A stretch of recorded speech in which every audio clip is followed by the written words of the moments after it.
First point, നമ്മൾ chocolate melt ചെയ്യുന്ന പാത്രം നല്ല നീറ്റ് ആൻഡ് ക്ലീൻ ആയിരിക്കണം, അതിൽ വെള്ളത്തിൻ്റെ അംശം കാണരുത്. സെക്കൻഡ് പോയിന്റ്, ചോക്ലേറ്റ് ഒരു 5 മണിക്കൂർ മുമ്പെങ്കിലും ഫ്രിഡ്ജിൽ നിന്ന് എടുത്ത് വെളിയിൽ വെച്ചിരിക്കണം. മൂന്നാമത്തെ പോയിന്റ്, യൂസ് ചെയ്യുന്ന നൈഫും സ്പൂണും അതിനകത്തും വെള്ളത്തിൻ്റെ ഒരു അംശം പോലും കാണരുത്. നാലാമത്തത്, മോളിൽ വെക്കുന്ന പാത്രം എപ്പോഴും താഴെ വെക്കുന്ന പാത്രത്തേക്കാൾ വലിയ പാത്രമായിരിക്കാൻ നമ്മൾ ശ്രദ്ധിക്കണം. അഞ്ചാമത്തെ പോയിന്റ്, ബട്ടർ ഒരു അരമണിക്കൂർ മുമ്പെങ്കിലും ഫ്രിഡ്ജിൽ നിന്ന് എടുത്ത് വെളിയിൽ വെക്കണം. ആറാമത്തെ പോയിന്റ്, നമ്മൾ നല്ല കട്ടിയുള്ള പൊട്ടിപ്പോവാത്ത ഗ്ലാസിൻ്റെ പാത്രം ആണ് നമ്മൾ ചോക്ലേറ്റ് മെൽറ്റിങ്ങിന് യൂസ് ചെയ്യേണ്ടത്. എന്നാലേ ചോക്ലേറ്റ് പെട്ടെന്ന് മെൽറ്റ് ആവും. ഒരു പാത്രത്തിൽ വെള്ളം തിളപ്പിക്കാൻ വേണ്ടി വെക്കാം. വെള്ളം നന്നായിട്ട് തിളച്ച് കഴിയുമ്പം അതിൻ്റെ മുകളിൽ വെക്കാൻ ഒരു ഗ്ലാസിൻ്റെ പാത്രം എടുക്കുക. ഇനി നമ്മൾ തിളച്ചുകൊണ്ടിരിക്കുന്ന വെള്ളത്തിൻ്റെ മീതെ ആ വലിയ ഗ്ലാസിൻ്റെ പാത്രം എടുത്ത് വെച്ചു. ഞാൻ മിൽക്ക് കോമ്പൗണ്ടാണ് മെൽറ്റ് ചെയ്യാനുള്ള ചോക്ലേറ്റ് ഇവിടെ എടുത്തേക്കുന്നത്. ഇത് 5 മണിക്കൂർ മുമ്പ് നമ്മൾ ഫ്രിഡ്ജിൽ നിന്ന് എടുത്ത് വെളിയിൽ വെച്ചതാണ്, അതിൻ്റെ തണുപ്പ് പോകാൻ വേണ്ടി. വെള്ളം എപ്പോഴും തിളച്ചുകൊണ്ടിരിക്കുകയാണ്. നമുക്ക് ഗ്യാസ് കുറച്ച് വെക്കാം.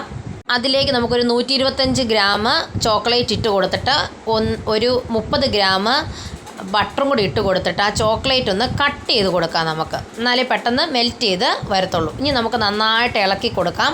അപ്പോഴത്തേക്കും അത് നന്നായിട്ട് അലിഞ്ഞ് വരുന്നതായിട്ട് കാണാൻ വേണ്ടി പറ്റും. ഗ്യാസ് ഇപ്പോഴും കുറച്ച് തന്നെയാണ് ഇരിക്കുന്നത്. വെള്ളം തിളച്ചുകൊണ്ടിരിപ്പുണ്ട്, പക്ഷേ കുറഞ്ഞ തീയിലാണ് തിളയ്ക്കുന്നത്.